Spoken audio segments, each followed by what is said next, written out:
CTBK gives executives and owners of mid-market businesses unparalleled confidence and clarity so you can focus on strategic objectives and organizational success. Their multidisciplinary advisors, accountants, and team members have a wealth of experience and are all available and responsive to each client to ensure the most effective advice, actions, and outcomes no matter the situation or complexity level. That experience base and one-team approach, combined with integrated and efficient way of operating, enable them to be truly proactive partners, doing the best thing for their client every time. Visit ctbk.com or call 716-630-2400 to learn how CTBK can work for you. Who's in the NFL here? You? You? How about you, Tim? You, Tim. It's Tim Graham and Friends, brought to you by CTBK, CPAs and Business Consultants. I'm Tim Graham of The Athletic, here with Jonah Bronstein of Bronstein Sports Plus. And we are not in Chicago with the Bills. The Bills had a joint practice with the Bears today, and then are playing the Bears on Sunday night at Soldier Field, and didn't make the trip. Jonah was out at UB today doing some UB football. I've been watching the World Games, flag football, in China at odd hours because of the 12-hour time difference. Wednesday night, I watched a game at 9 p.m. and then another one at 3:45 a.m. Why? Well, I did a story on Isabel Geraci, and she is considered by some to be the greatest receiver in the world. She's a flag football star. She's only 25 years old, rookie, former Division I college basketball player, and she's kind of been an epiphany for the USA team, and doing some research on flag football and the explosion of it. NFL money's behind it. You're seeing it on television. It's going to be in the 2028 Olympics in Los Angeles.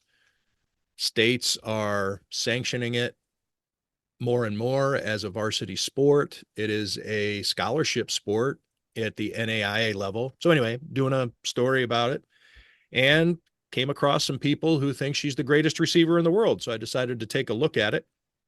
Went out to Cleveland last week and interviewed her there, and have been doing some interviews, and a feature posted this morning at The Athletic.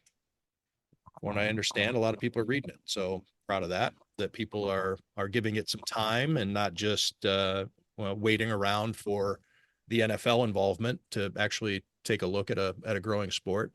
So anyway, my schedule's been upside down, and James Cook signed this week. That was a story that I had to write when I had to take a break from my flag football feature to write about James Cook. 4-year contract extension, plus a reworking of his 2025 season, the final year of his rookie contract, and he is one of the highest paid running backs in the NFL now. Jonah, any thoughts on that? I think it seems like a good deal for both sides. You wonder why they couldn't come to this agreement earlier. Perhaps the third episode of Hard Knocks will give us some insight as to how these negotiations developed, and why there was a deal to be made this week but not weeks before. I think it's the right move for the Bills in the 2005 season for the sake of harmony and putting the best possible team on the field to try to win this year's Super Bowl. There might be reasons down the line why the Bills will have wished they didn't pay a running back as much as they did, but those will be down the line decisions and laments to have. It seems like the right move for the team, the player, and the Bills fan culture. Even though there were some fans, I think, that were very vocal in saying, don't give James Cook the contract he's seeking. I think now, after the fact, most people would be pretty pleased that that's no longer a storyline about the team. It has come and gone. The ship has sailed as a possible Hard Knocks storyline. It wasn't mentioned at all in episode 1, Hard Knocks gave it 3 minutes in episode 2, and now the deal is done. So I'm sure they'll talk about how it's been tidied up and there's a bow on it, and they'll maybe have James Cook in a little one-on-one or something, Brandon Bean talking about what the process was like. But we're going to have Andrew Siciliano joining us a little bit later. He is the host of the official Hard Knocks podcast and a former NFL Network anchor who is now the radio play-by-play voice of the Cleveland Browns and has a podcast at Yahoo Sports. And he's obviously all over. You've known him for decades and seen him delivering the news and the highlights. NFL Sunday Ticket Red Zone host. I mean, this guy's been an institution when it comes to the NFL, and he's going to join us to talk about Hard Knocks, some Browns, obviously his thoughts on the Bills. So I guess we'll leave our Bills discussion. We'll couch it for after the break when Andrew Siciliano joins us. Jonah, you were out at UB today. UB football is in, they were good last year. They went to a bowl game and exceeded expectations, but it still feels like they're in a little bit of a transition period under coach, as John Gruden called him, Phil Lembo. His real name's Pete Lembo, but if anybody saw the John Gruden clip where he received a box full of apparel from UB, and he went through and clearly was reading off Wikipedia, or he said that they had a great stadium. He talked about former UB player, Bills cornerback Cam Lucas, who he brought up some pretty obscure references. Gary Philbin instead of Jerry Philbin. But anyway, Phil Lembo, aka Pete Lembo, is still putting his roster together. Some volatility at quarterback. I don't know what you've been around. You've been out there. What's going on with UB football? Well, as you set up there, so this is year 2 for a head coach that was hired a little late in the process of year 1. So usually there is a lot of playing catch up that goes on in year 2, and maybe the first year didn't go so well, or it was coaching with a previous staff's roster and a lot of roster changeover to year 2, and year 2 it's almost like that was year 0 and year 2 is year 1. But there is not that dynamic with this UB team because of how good they were last year. A team that was picked to finish 10th in the MAC and actually finished 3rd in the MAC and predicted somewhere, 3-4 wins. They won 8 wins in the regular season and a bowl game for 9 wins, second most in team history. And they didn't have a lot of players transfer out of the program after that successful season, or a staff that thought we need to push some players out and bring in some more transfers. So it's a lot of continuity from year 1 to year 2 or year 0 to year 1. And there's reasons why you could look at this. Like, I don't think this is the best team UB's ever had. And I don't know if I think this is going to be the best season UB's ever had. But on paper, there is some potential for that with how much they bring back from last year, winning 9 games, and favorability in the schedule, that this team could make a push at winning 9 or 10 games again and, go to a more significant bowl game and maybe win that one and get more national attention. They got 1 vote in the coaches poll for the top 25. So they're not a top 25 team, but they're bubbling into maybe being a top 50 team that could be considered for the top 25 if they keep playing better and better this season. It's slightly reminiscent of Sean McDermott's 2017 season, where he came in after the long playoff drought and was clearly in a transition mode. I'm not saying they weren't trying to win, but I don't think that making the playoffs was the end all be all, but they slip into the playoffs with help from the Cincinnati Bengals, of course. And it helped really with that transition to maybe fast track the culture a little bit, and going into that second season of more transition in which they really, but they didn't have the continuity that you're talking about with UB. So it's not clearly apples to apples, but anyway, but it's kind of like a bonus. Pete Lembo had a nice little bonus start to his season that really helped and takes away some of that tension, some of the stress of an organization or a school, an institution, or the program specifically, of whether or not they're doing it the right way. And there's some potential that if the ball doesn't bounce their way and they deal with injuries, that this team is just as good or even better than last year's team, but doesn't have as good of a season. It doesn't add up to quite as many wins or, a postseason opportunity that they can win. But the more I look at the schedule and think about their roster, they got some really good players, wide receiver Nick McMillan and a defensive tackle George Wolo, like offensive or off conference caliber players coming off of injured reserve, barely played last year because they got hurt. And now they're back in the starting lineup along with all MAC players coming back and a few key transfers, quarterback Taquan Roberson, and the starting center is a transfer. But they don't have a lot of transfers, but they plug the right holes that if they avoid injuries, if they're healthier than they were last year with the schedule, they really could win 8, 9, 10 games, contend for a MAC championship, and take another step from where they were last year. As you mentioned the Bills, it's just kind of interesting because Pete Lembo, if you go to his press conferences or you listen in on them, he has a lot to say and he can tell stories. He's a wordsmith, if you will, at the podium.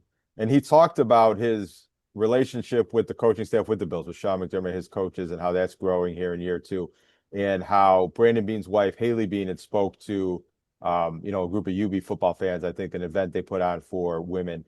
And sort of in the way he put it, she gave them permission to be fans of UB and the Bills. You can be fans of the Bills and the Bulls.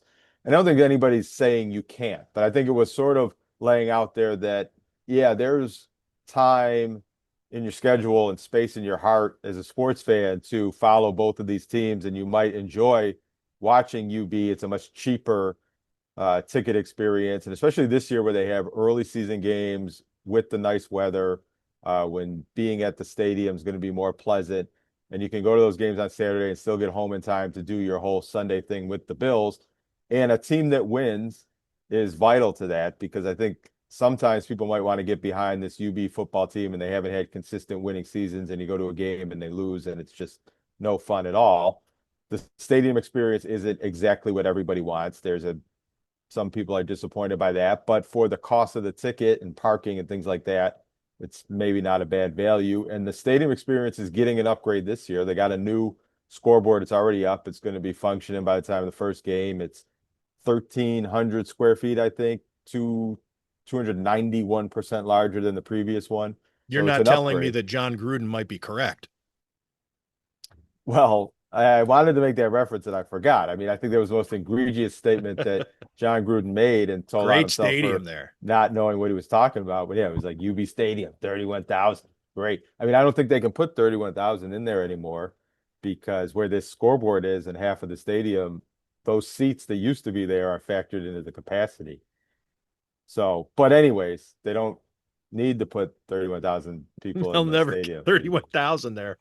But it could be a fun experience for the fans. It could make it more relevant for the media and us, and to talk about. And I think when people are going to the games, somehow that makes them a little more interested in watching the games on TV and reading about them in the newspaper and caring about whether UB football is relevant or not. There's 3 players on the Buffalo Bills that played at UB, and there's other former UB players in the NFL, and there's dozens of NFL players in the MAC. So you're probably seeing there are at least one, if not more than one, current UB football players that'll probably be NFL players and could be those tryout guys on the Bills someday. So there are connections, and we'll see, depending on the week and how it goes, will see Joe Andreessen and Jamarcus Ingram and Cam Lewis on the sidelines at UB games, home games, early on in the season. And I don't know if it's happened, but every once in a while, I think you see other Bills there, kind of just watching in. Oh, there's Division I football in our backyard. That's a cool thing to do on a Saturday before we play on a Monday night.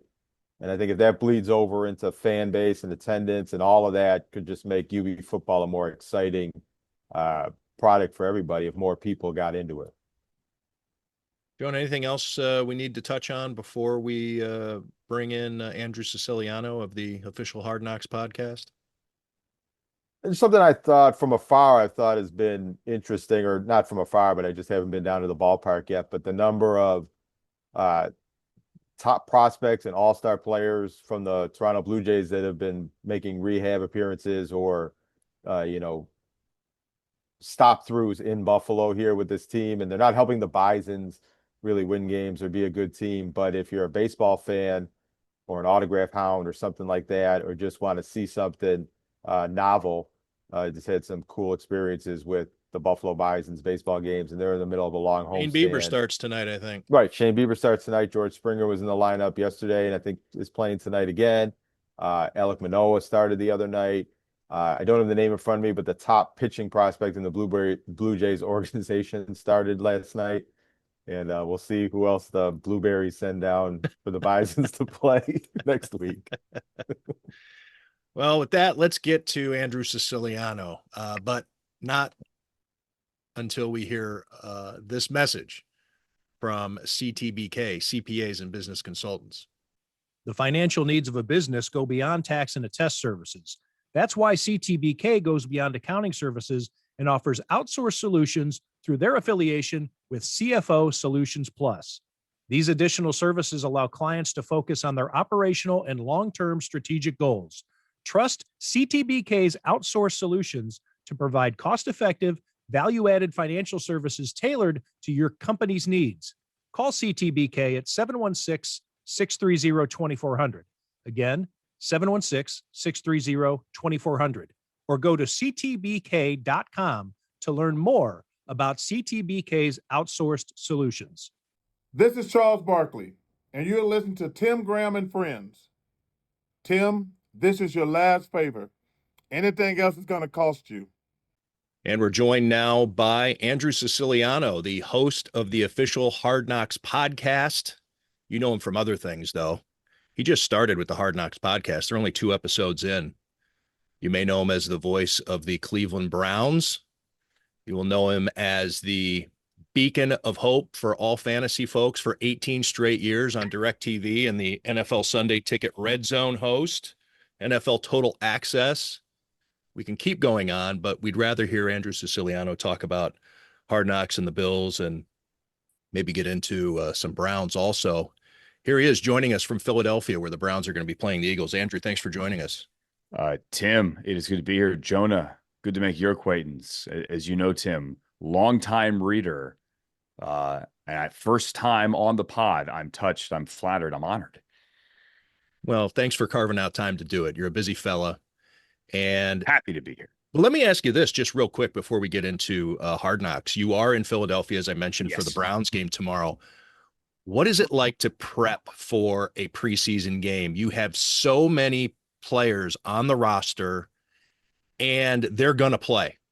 It's not just, heading into a regular season game. You probably have a good idea who's going to be deactivated for the game or the deep backup, and you're ready with that story for weeks because you know the guy. But now you got the fourth stringer, and you got to be ready to talk about this guy.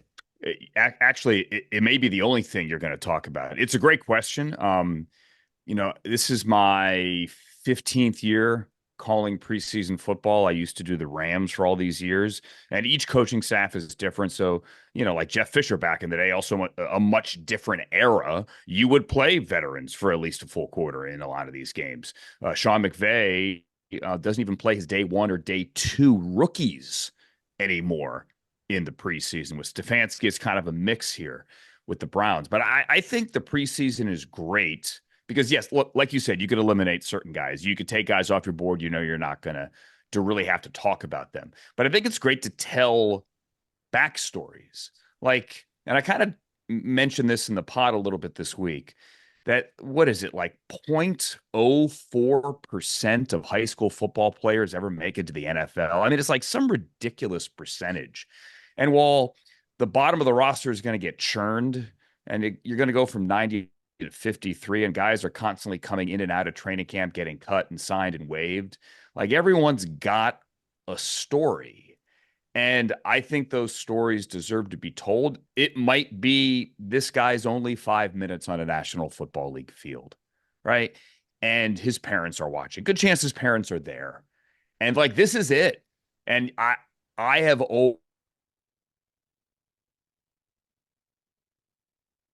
might be this guy's moment, right? You know what I'm saying? This froze up on us there for a second. I think it's the Marriott. No, this Wi-Fi, this hotel is absolutely awful. The team's been complaining about it.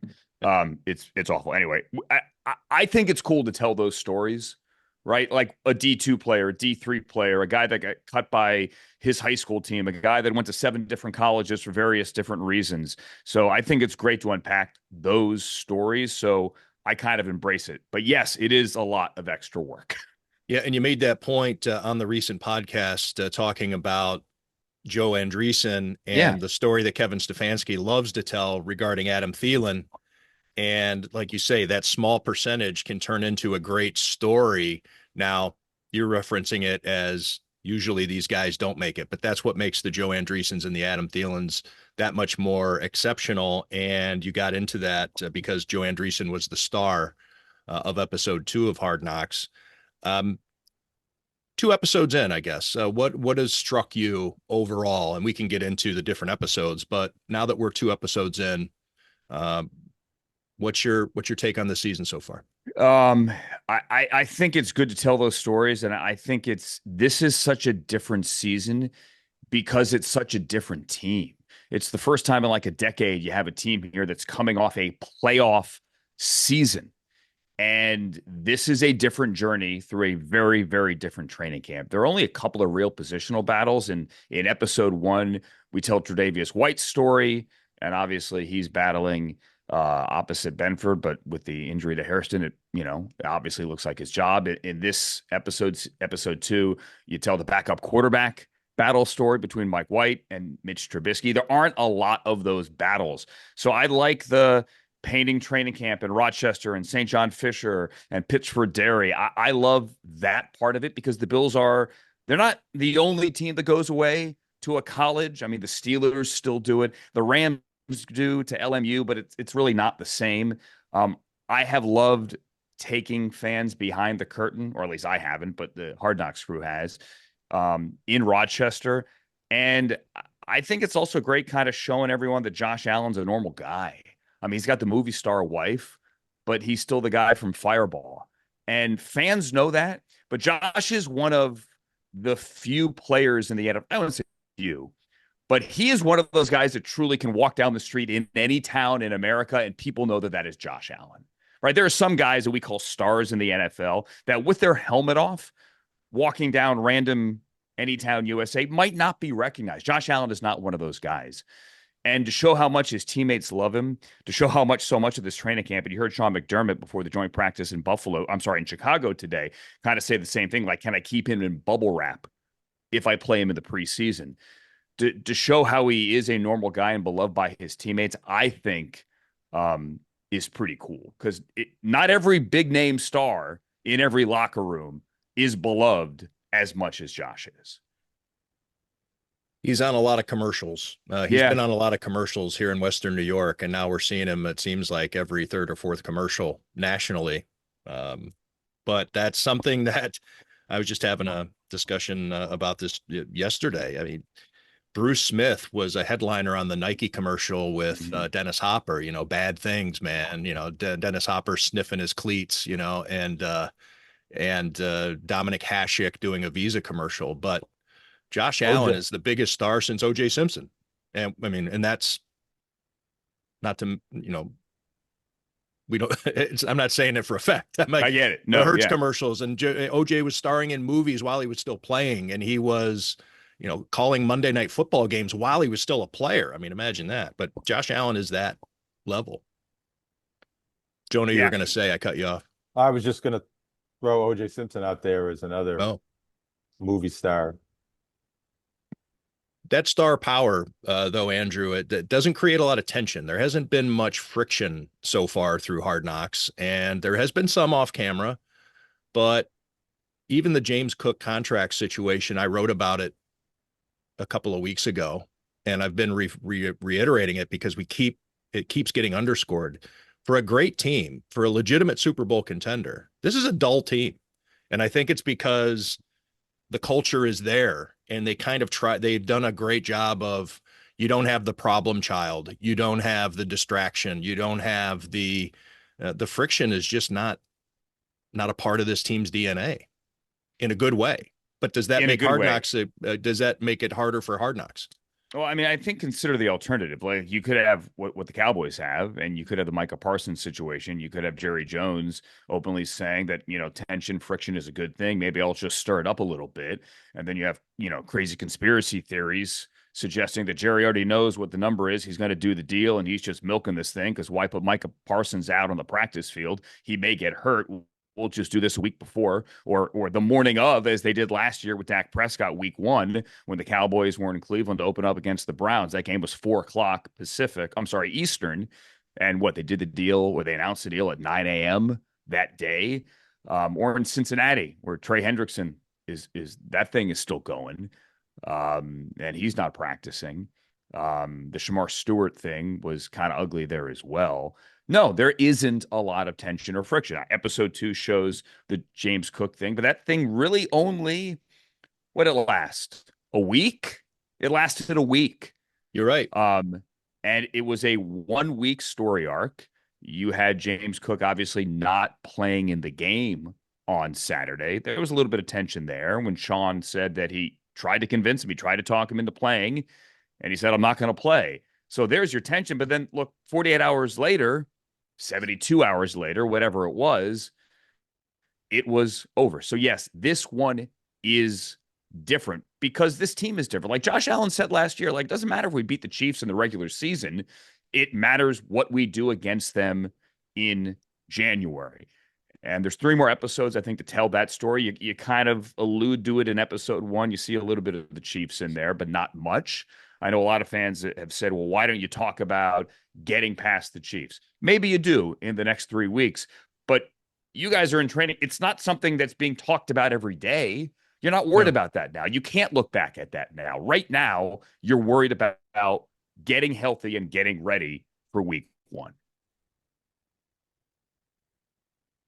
Andrew, have you found, well, I'm also curious your back history of how much you followed the Bills over the years, how much you still follow the Bills day to day coming into the season, and then watching the first 2 episodes of Hard Knocks, how revelatory has it been for you? Have you learned much storyline wise or even just offhand comments that you didn't already know from your previous knowledge of the team? So, I mean, as a host on NFL Network for 13, 14 years and doing Red Zone for all those years, yeah, I have to follow the Bills as much as I would any other NFL team. I've done a bunch of training camp shows over the years at St. John Fisher. I was on the road for a bunch for Thursday Night Football, but we never had a game in Buffalo for my years on the road for TNF. Obviously, Amazon's there in September this year for a game.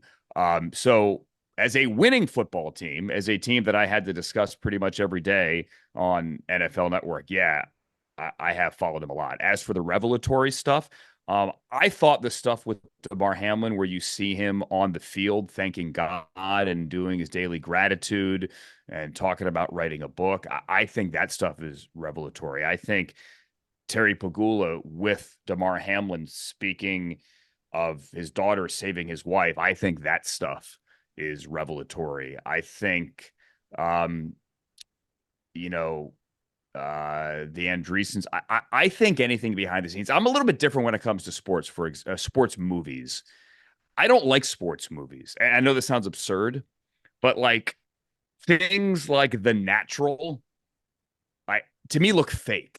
I couldn't buy Robert Redford even as a kid as a baseball player. I've never seen Rudy. I know this sounds absurd. No, it's not absurd. I'm with you on this. Now, you know what I'm saying? But I think that we're constantly looking for the screw ups. Right. My dad's a lawyer. We would watch LA Law when I was a kid, and he would yell at the TV, "This isn't real." I used to date a doctor. She couldn't stand doctor shows, right? This is fake. And so to me, this forum, anything NFL Films does, for example, teams have all their behind the scenes stuff. That's what I crave because that to me is real.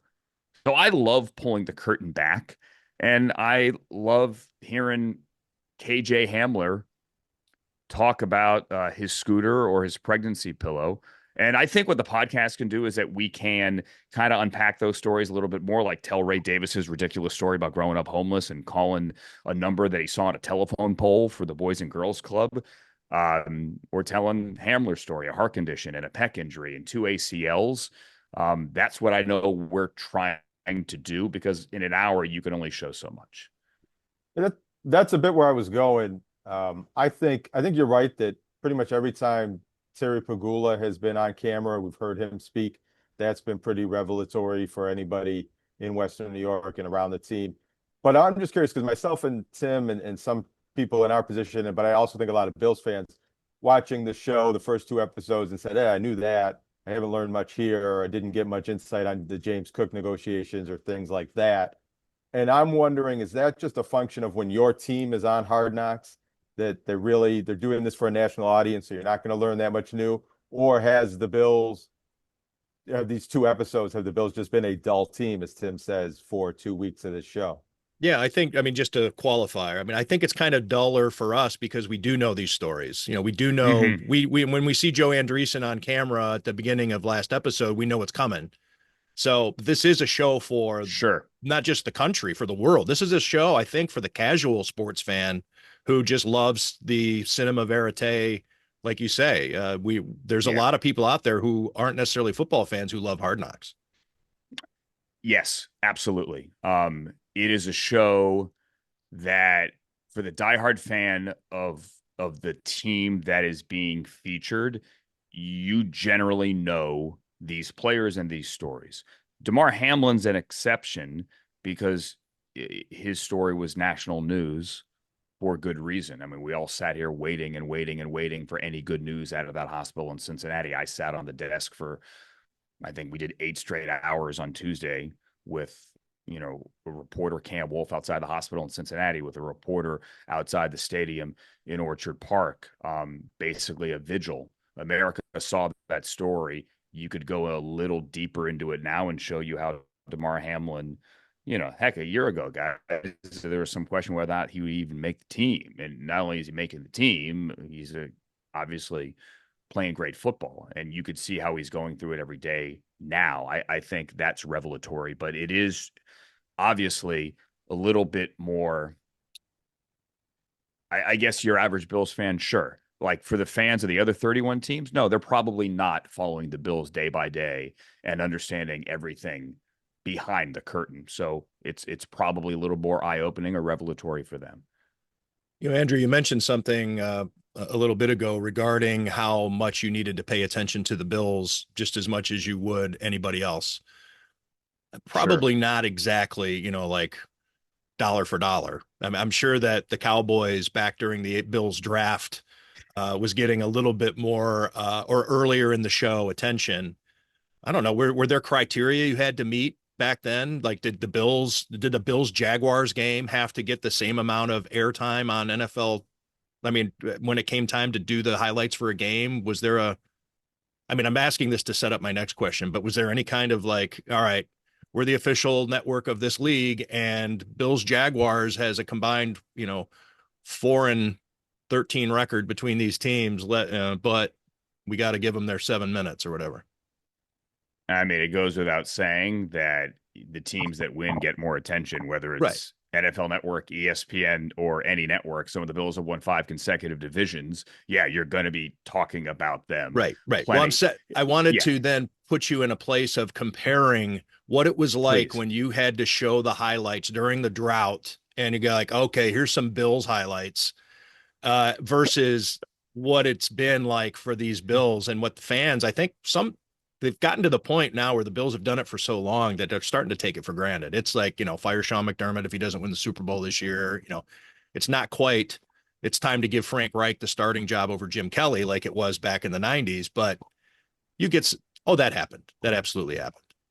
People just get sick of getting that close. I think the Bills fans are starting to inch towards that territory. Not with Josh Allen, of course, but that happened.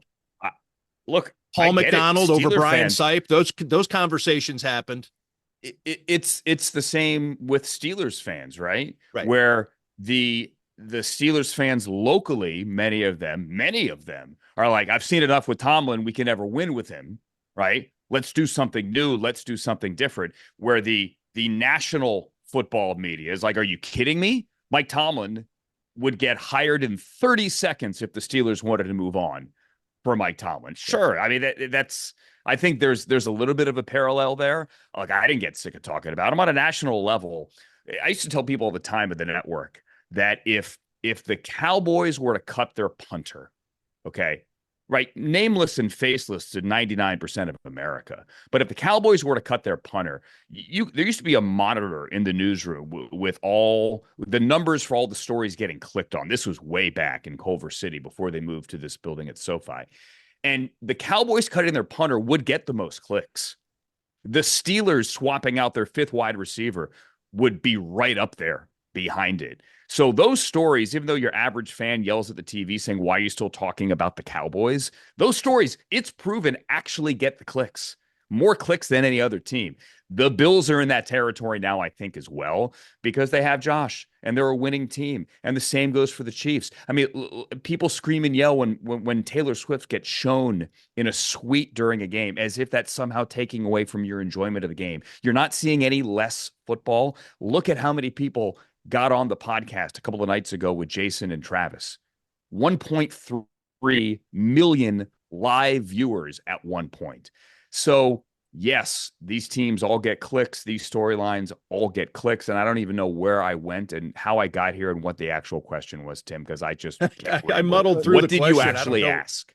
I think it was just the comparison of having to scrounge to give a damn about the Bills during the drought. And now here they are just front and center.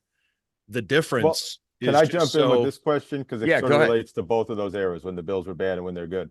I've always been fascinated or wondered about the national TV coverage more so than clicks online and news coverage, but of the Bills in the fan culture and the atmosphere at the stadium. And I don't love using the phrase Bills Mafia, but that's what I'm referring to. How much does that play into how the NFL Network or even Hard Knocks now wants to cover the Bills and make the Bills a national brand based not so much on the football, but on the Bills culture around the team? I think they have great culture. I don't know that it affects whether or not they're going to get a certain window on CBS on a Sunday. They're going to get that window because they're a great team and people want to watch the Buffalo Bills and Josh Allen. The NFL is one of the few leagues that's kind of immune to market size. Like for example, go back to the NBA Finals this year and all the talk. It was exhausting, honestly, about Indianapolis and Oklahoma City, and the league office hates this because these are two small markets. No one has ever looked at a Bills-Chiefs playoff game and went, oh man, I don't know about these markets. Man, CBS must hate this because Buffalo is just too small of a market. I can't believe we're putting Western New York in the spotlight. The NFL is able to rise above that, and the Bills are a classic example of that here. They have a winning brand, a winning team, a great quarterback. They have legitimate star power, and yeah, they're going to be in the spotlight. I think they have good stories to tell as well. Now you're only 2 episodes in. I know that you have, so you had Ryan Fitzpatrick on episode 1, mm-hmm. Pat Harris, who is the lead director for NFL Films in this Hard Knocks project, who happens to be from Rochester. And then Andre Reed on your episode next week. So we're 3 of the 5 episodes in. So I guess my question is, how have you found, as you're planning for these shows, do you have a totally blank canvas, or are you more focused on the 1 hour? Because this is a companion podcast for the show, right? Hard Knocks. Are you focused more on the 1 hour that we see on Tuesday night, or can you go anywhere and do whatever? And how do you plan for the show? It's a combination of both. No one has said you can't do this, you can't do that, but we certainly do want to focus on that 1 hour and try to add some color to everything you saw. So whether it's Pat telling his stories from Rochester and, growing up 5 minutes away from St. John Fisher, or taking us behind the scenes of how they set up that shot with Deion Dawkins, and drifting and all that, how they had like 12 hours notice to get all those cameras and get the drone and put the camera on the hood of that BMW. Try to add that kind of color here. We generally get the episode, at least through the first 2 weeks, get the episode maybe the day before, but it's a rough cut It generally doesn't even have the narration on it. It has some of the scripting on the screen, so we know where it is going to go. But then when you see the final product, there's always more color added, more B-roll, maybe some highlights, shots of DeMar Hamlin. I'm sorry, not DeMar Hamlin, KJ Hamler, for example, with the Broncos, which wasn't there initially, or maybe an extra interview here from this guy or that guy. I don't think the Terry Bagula stuff with DeMar Hamlin was in the initial cut that I had seen. That was added later. That certainly added to the episode. But once you get that rough cut, then you kind of start planning on where you'll want to go and then take it from there. And having Andre Reed on or having Ryan Fitzpatrick on to tell their stories, especially from the past or their perspective on this team now, those are great conversations to have as well. Let's talk a little bit about the Browns before we let you go. I know you're up against it. You've been the Bills. No, I'm having trouble flipping back and forth between. Now I'm from Cleveland too, so that's a little bit of a synopsis misfire that I get sometimes. You've been the play-by-play voice of the Browns. This is your second season, right? Yes. Or third? Okay, second season. The Browns would be a great Hard Knocks team this year, of course, with what's going on. Shedeur Sanders generating Bafo ratings for a preseason game. I don't know. What's your 30,000-foot view of just calling this team and what you're seeing on a day-to-day basis? It's fun. It's different. I mean, Joel Bitonio was joking yesterday after practice. He's like, "What's the record for most quarterbacks on a roster?" Because right now there are 6, including Deshaun Watson. There are 5 legitimately in uniform. Shedeur was out there in uniform yesterday as the Browns had a joint practice with the Eagles, despite the fact he could not go. He actually suited up and put his jersey on and was participating as much as he could, taking those mental reps. I don't know that I've seen anything like it. It's certainly interesting, but it's not the first time we've had 2 rookie quarterbacks drafted by the same team. The Washington instance, what was that? 12, I believe, with RG3 in the first round at 2 overall, and then Kirk Cousins in the 4th round. So there's certainly a precedent here. I think the challenge for the Browns is, how do you try to win, yet at the same time figure out what you have with these 2 kids, Dillon Gabriel and Shedeur Sanders? And that's the challenge here, because you have veterans here that want to win. You pay Myles Garrett. You have Joel Bitonio back, right? You have guys on this team. Jerry Jeudy's a Pro Bowler, where you can't just say, we're going to play the kids from day one. With one fewer preseason game, the logistics seem to scream that it will be unfair for one, if not both of them. Right. So, look, right now, it certainly seems as if it's Joe Flacco's job. Right. Dillon Gabriel has yet to play a preseason game. As we sit here, he's kind of a game time decision for Saturday. He was able to get through 11 on 11s and fingers crossed, he's going to be good to go on Saturday and get as much playing time. Shedeur Sanders got 45 snaps last week. Hopefully Dillon Gabriel can get the same. And then you have each rookie with a game. But the Browns' schedule has always kind of led you towards a veteran quarterback at the beginning of the season. They go, their schedule is just ridiculous. It's Cincinnati week 1, at Baltimore week 2, home for Green Bay week 3, then at Detroit week 4, then Minnesota in London week 5, and then you come back home and you play the Steelers, who will be coming off a bye because they would have played in Dublin week 4, had week 5 off. Browns don't get a bye. You go to Pittsburgh after coming back from London. So the idea that you were going to throw a rookie quarterback into that gauntlet seemed a bit unrealistic. Now, one of those rookies could have taken the job, but with the injuries, that is right now seemingly highly unlikely. So Joe Flacco, Joe Burrow, likely week number 1. And then there has to be a point. Look, maybe Flacco takes off and this is the unseen success story of the season. Wouldn't that be amazing? But at one point, you're going to have to see what these guys can do. Has there been any discussion about putting in a special lane on I-71 to get you from Berea to downtown, maybe even set up with special guardrails like a bumper bowling or something like that for the Browns players? No. Not that I know of yet. However, the Rapid does go from downtown to the Can you airport. imagine these guys on the Rapid We're with a now we're bus, talking you know? Cleveland transportation here. We're way too That's inside right. baseball. Yes. Andrew, anything else you want to plug or get to before we sign off? I have a brand new podcast on Yahoo, by the way. It's called Inside Coverage. All their great writers, Jory and Charles Robinson and Frank Schwab, among others. That is a 6:30 Eastern time pod, Monday through Thursday. So that is brand new and fresh, and obviously having a blast doing And a great the stable of podcast writers here to draw for Hard from Knocks. Yeah, with fantastic. Yahoo. Yeah, amazing, and happy to be part of the team. They had their podcast going, and it's been going for a while. So hopefully, I won't screw anything up as I come in and work with them on a day-to-day basis. I'm excited for that. That started this week, and honestly, I should have said this at the beginning. I can't tell you how excited I am to do this Hard Knocks project. I have been like the Hard Knocks fanboy from day one, whether it's Rex Ryan having a snack or the Ravens all the way back in the day, which was traumatic for me as a Browns fan when they first were on this show, or whether it's Danny Amendola playing a guitar, or last year on the AFC North, which kind of pulled the curtain back on how funny and amazing Jameis is and was behind the scenes of the Browns last year. I am a Hard Knocks fanboy, NFL Films fanboy.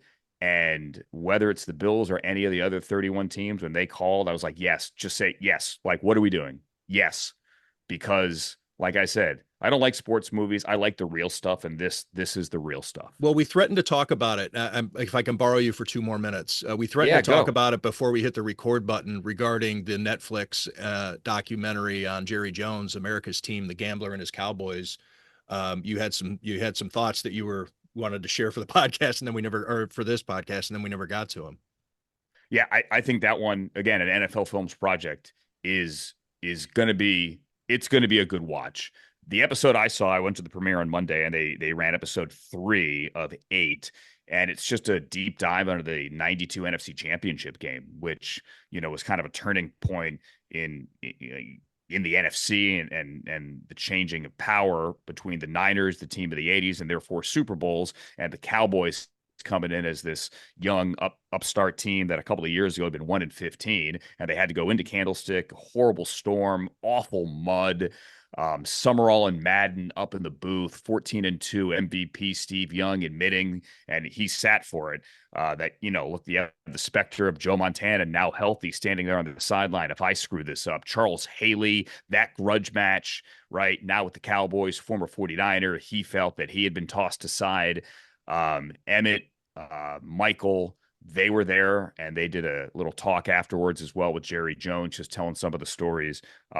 If you're a fan of, it's not just about the Cowboys in this episode, that's like a great episode of just like NFL history. It's a really good watch. And you don't ever get to a point where you're yelling at the screen, shoeless Joe Jackson was left-handed. Ray Liotta needs to bat left-handed.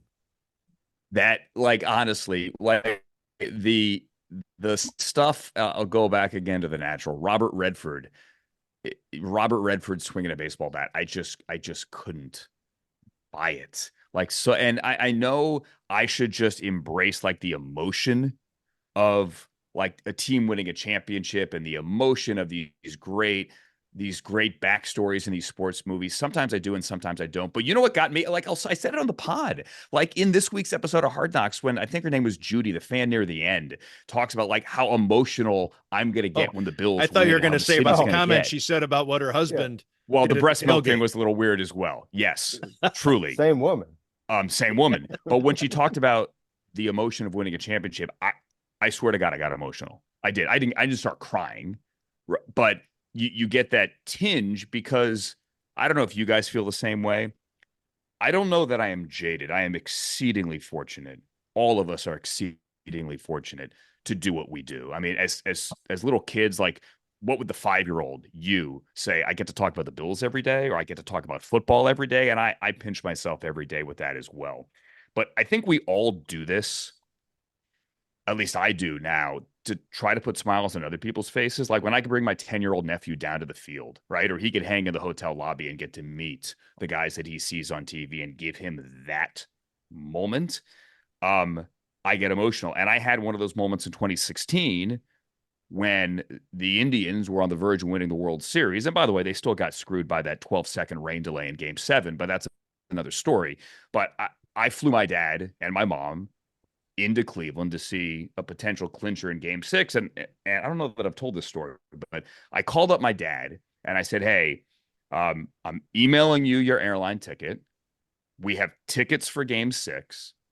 Get on the plane.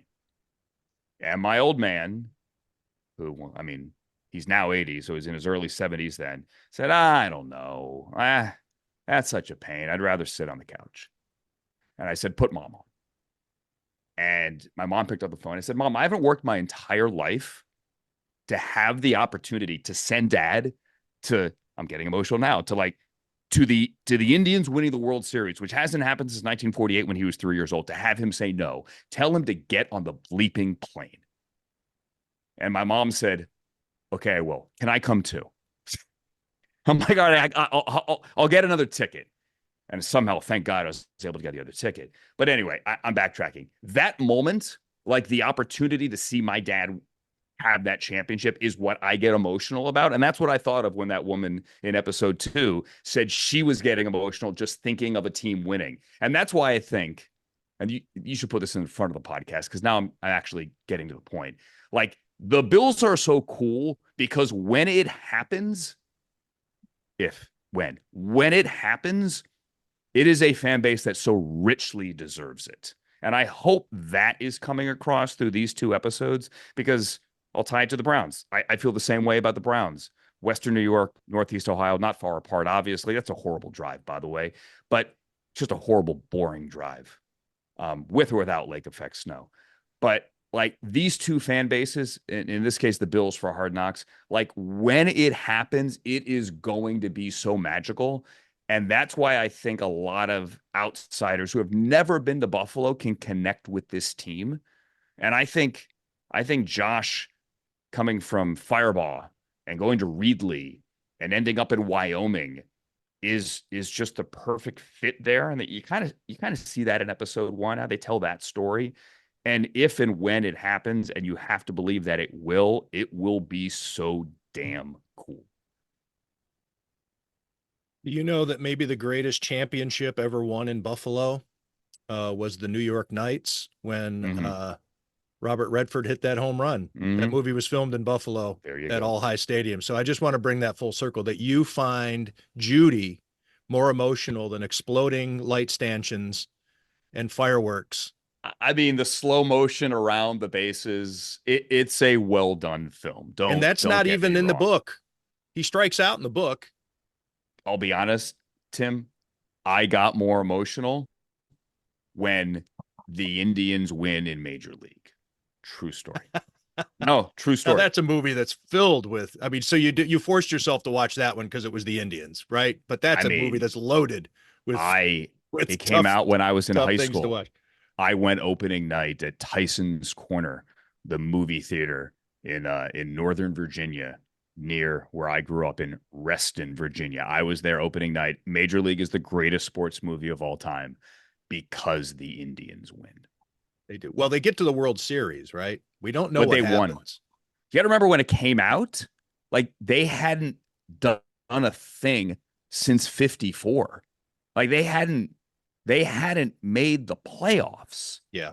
They hadn't made the playoffs since 1954 before they finally made it in 95 and then made it to the World Series and lost to Eric Gregg's strike zone and the Braves. Good stuff. And nobody walks out of the corn. Yeah. To make it happen. Yeah. No, that Field was of the Dreams thing about Field of Dreams is great.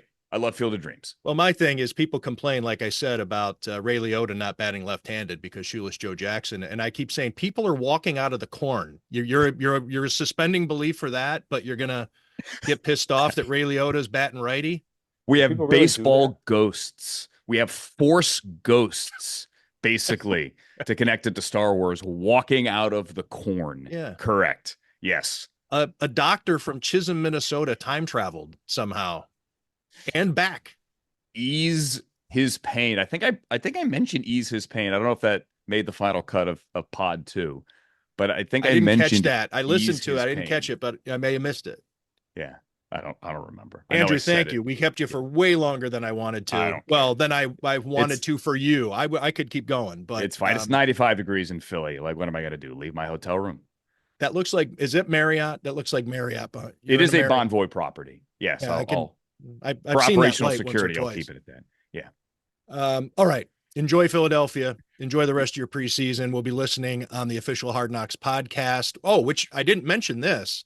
Not only is it the podcast, but this year it is on HBO Max. You can watch it. So make sure you do that. And I'm sure we'll be hearing you because I'm guessing the Browns are you on a national broadcast at all? I'm doing radio. You'll hear Chris Rose. Right. Of course. And you'll hear good friends, Chris Rose and the Hall of Famer, Joe Thomas. Well, get on your app and listen to Browns games with Andrew Siciliano.